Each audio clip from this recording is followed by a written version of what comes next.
गुरुजी, Moscow act को लेकर के कोर्ट में मुकदमा दर्ज करने का आदेश। हाँ ठीक है, वो उचित है, क्योंकि जब मुकदमा दर्ज होगा तभी तो उसमें आगे की जो प्रक्रिया है जांच की, गवाही की, वो सब पूरी हो सकेगी। तभी तो जो फर्जी मुकदमा बना करके हमारे ऊपर दायर किया गया है उसकी सच्चाई सबके सामने आएगी। तभी ऐसा काम करने वाले जो लोग हैं वो दंडित हो सकेंगे। तो इसलिए आवश्यक है। हम यही कहना चाहेंगे कि न्यायालय लंबा समय न लगाते हुए इस पर थोड़ी सी द्रुत गति से काम करे, क्योंकि बहुत सारे लोगों की निगाह इस पे लगी रहेगी। तो जल्दी से जल्दी इस पर गवाही साखी करे और निर्णय करे। जो गलत है वो तो गलत ही है, जो फर्जी केस बनाया है वो तो फर्जी ही सिद्ध होना है। गुरुजी, आप बता रहे थे कि कोर्ट में आपने सबूत भी आरोप लगाए हैं, तो ये बात कितना यह है सही कि सनातन के ऊपर आरोप लगा कौन रहा है? आप देखिए, किसी विधर्मी ने थोड़े लगाया है हमारे ऊपर आरोप।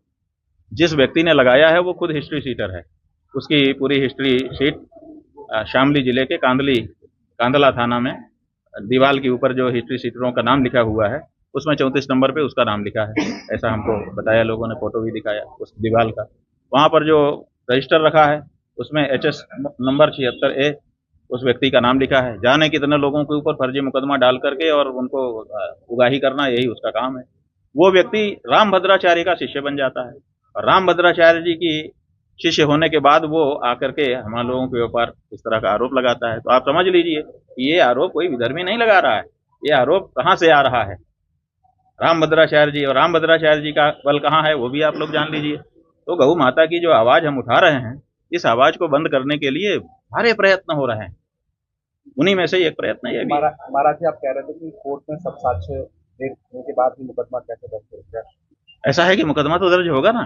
बिना मुकदमा दर्ज हुए जांच कैसे होगी? और बिना जांच के अगर खारिज कर देगा तो आप कहेंगे साहब बिना जांच के खारिज कर दिया। इसलिए मुकदमा दर्ज होकर के उस पर जांच होकर के दूध का दूध पानी का पानी होना, यही प्रक्रिया है।